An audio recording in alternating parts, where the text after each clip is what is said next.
السلام عليكم ورحمة الله وبركاته. اللهم صل وسلم وبارك على سيدنا محمد وعلى آله وصحبه أجمعين. النهاردة هنعمل الرقاق مع بعض. أول حاجة هنعصج اللحمة، هنحط اللحمة على النار. اللحمة دي أنا حاطة فرم عليها بصل، أنا كنت بفرمها وحط عليها البهارات بتاعها، ملح وفلفل أسمر. لا، محطتش ملح، أنا آسفة، حطيت فلفل أسمر وبهارات لحمة وسبع بهارات ورشة جوز الطيب، والبصل فرماه أنا بفرمه معاها.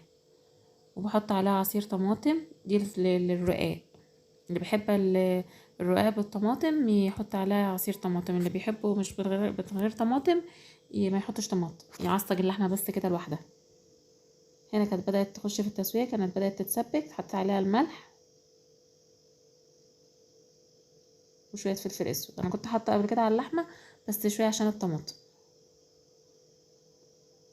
وهنقلبها. هنا خلاص كانت اتسبكت وشربت كل الطماطم، بقى طعمها حلو قوي، بقى طعمه حلو قوي الرقاق لما بيكون عليه طماطم بقى طعمه حلو جدا. هنا هنعمل الرقاق بقى.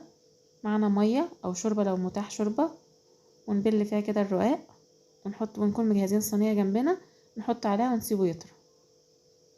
نبل كذا واحده ونسيبهم يطروا. هبل معاكم كذا واحده اهوت. موجود شوربه عادي، مش موجود ميه عادي، انا مكانش عندي شوربه عملت ميه، بيبقى حلو جدا وخفيف برضو. هنبله كده جنب الصينيه بحط عليه.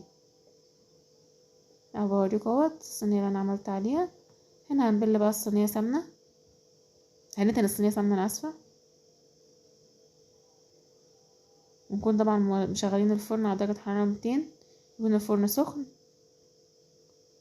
هنرص كده بقى هنا الرقاق بين كل طبقه وطبقه، نحط سمنه بسيط كده، ما نكترش السمنه قوي عشان ما يبقاش دسم وهيطلع مورق وهاشش وكل حاجه.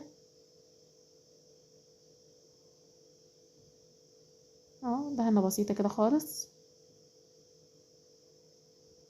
وطبعا العدد الطبقات الرقاق بقى دي براحتك، بتحبي يعني القطعه سميكه شويه بتكتري عدد الطبقات، بتحبيها وسط يعني 4 فوق و4 تحت، يعني زي ما انا عامله هنا كده، عملت 4 طبقات تحت و4 طبقات فوق، عشان تبقى القطعه وسط، مش سميكه أوي، ما تبقاش كلها كأن يعني عيش كده، يعني كأن عشان اللحمه تبقى كتير فيها. هنا هنفرد اللحمه في النص اهوت.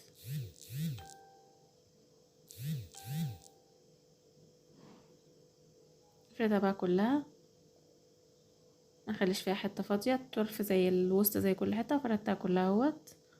وهكمل بقية تاني رص الرقاق تاني، الطبقة التانية.